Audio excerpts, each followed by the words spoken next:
കോട്ടയത്ത് നടു റോഡിൽ ബിയർ ബോട്ടിൽ എറിഞ്ഞു പൊട്ടിച്ച് ഭീകരാന്തരീക്ഷം സൃഷ്ടിച്ച യുവാക്കൾ. റോഡിൽ ചില്ലുകുപ്പി പൊട്ടിച്ചിട്ട യുവാക്കളെ പോലീസ് തടഞ്ഞു നിർത്തി റോഡ് മുഴുവൻ തൂത്ത് വൃത്തിയാക്കിച്ചു. വിവരങ്ങളുമായി സനോജ് ചേരുകയാണ്. സനോജ, എപ്പോഴാണ് ഈ സംഭവം ഉണ്ടായത്? എങ്ങനെയായിരുന്നു ഇതിന്റെയൊക്കെ ഒരു തുടക്കം?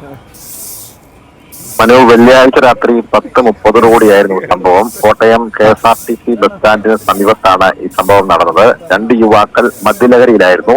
ഇവരുടെ കയ്യിലുണ്ടായിരുന്ന കുപ്പി നടുറോഡിലേക്ക് വലിച്ചെറിയുകയും പൊട്ടിക്കുകയുമായിരുന്നു. ഇതിനെ തുടർന്ന് ഭീകരാന്തരീക്ഷം സൃഷ്ടിച്ച യുവാക്കളെ നാട്ടുകാർ പിടികൂടി. ഇതിനിടയിൽ ഒരാൾ ഓടി രക്ഷപ്പെടുകയായിരുന്നു. പിന്നീട് പോലീസിൽ വിവരമറിയിച്ചു. പോലീസ് സംഭവ സ്ഥലത്തെത്തിയതിനു ശേഷം ഈ യുവാക്കളിൽ ഒരാളെ കൊണ്ട് സമീപത്തെ കടയിൽ നിന്നും ചൂല് എടുത്ത് ആ കുപ്പിച്ചില്ലുകൾ തൂത്ത് വൃത്തിയാക്കിയതിനു ശേഷം റോഡിൽ നിന്നും നീക്കം ചെയ്യുകയായിരുന്നു. പിന്നീട് പോലീസ് സ്റ്റേഷനിൽ എത്തിച്ച് കേസും രജിസ്റ്റർ ചെയ്തിട്ടുണ്ട്. ഒരാളെ കൂടി കണ്ടെത്താൻ വേണ്ടിയുള്ള നടപടികൾ പോലീസ് നടത്തിവരികയാണ്. അക്രമം നടത്തിയ യുവാക്കൾ എവിടുത്തുകാരാണ്? കോട്ടയംകാർ തന്നെയാണോ? കോട്ടയം സ്വദേശികളായിട്ടുള്ള 2 യുവാക്കളാണ് ഇത്തരത്തിൽ ഭീകരാന്തരീക്ഷം സൃഷ്ടിച്ചത്. ഇവർ ആണ് ഇത്തരത്തിൽ മദ്യപിച്ച് മദ്യലഹരിയിൽ നടുറോഡിലേക്ക് ഈ കുപ്പി വലിച്ചെറിയുകയും കുപ്പി പൊട്ടിക്കുകയും ചെയ്തത്. വലിയ ശബ്ദമായിരുന്നു ഉണ്ടായിരുന്നത്. ഇതിനെ തുടർന്നാണ് നാട്ടുകാർ പിടികൂടി 2 പേരെയും പിടികൂടാൻ വേണ്ടിയുള്ള ശ്രമം നടത്തിയത്. ഇതിനിടയിൽ ഒരാൾ ഓടി രക്ഷപ്പെടുകയായിരുന്നു. മറ്റൊരാളെ പിടിച്ചു വെച്ചതിന് ശേഷമാണ് പോലീസ് വിവരം അറിയിച്ചത്. ഉടൻ തന്നെ നൈറ്റ് പട്രോളിംഗ് നടത്തിയ പോലീസ് സംഭവ സ്ഥലത്തെത്തുകയും ഈ കസ്റ്റഡിയിലെടുത്ത യുവാവിനെ കൊണ്ട് തന്നെ ഈ നടുറോഡിലെ കുപ്പിച്ചെല്ലുകൾ തൂത്ത് വൃത്തിയാക്കി. ഇമാതിരി ഒരു പണി പ്രതീക്ഷിച്ച് കാണത്തില്ല അല്ലെ? ഇമാതിരി ഒരു പണി പ്രതീക്ഷിച്ച് കാണത്തില്ല. തീർച്ചയായിട്ടും അങ്ങനെ ഒരു സംഭവ വികാസം നടക്കുമ്പോൾ അവർ പോലും പ്രതീക്ഷിച്ചിട്ടുണ്ടായിരുന്നില്ല പോലീസ് ഇത്തരത്തിൽ ഒരു സമീപനം സ്വീകരിക്കുമെന്ന്.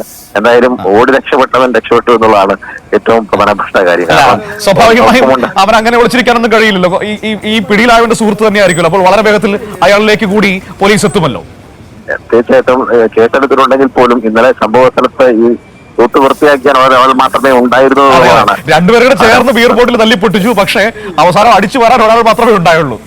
അതാണ് സംഭവം. ഒരാളോട് രക്ഷപ്പെടുകയായിരുന്നു. ഇല്ലെങ്കിൽ 2 പേരെ കൊണ്ടും പോലീസ് വൃത്തിയായി ഈ നഗരം വൃത്തികേടാക്കിയ നഗരം വൃത്തിയാക്കുന്ന ഒരു സമയം ഉണ്ടാകുമായിരുന്നു. എന്തായാലും ഒരാൾ സംഭവ സ്ഥലത്ത് രക്ഷപ്പെട്ടു എന്നതാണ്.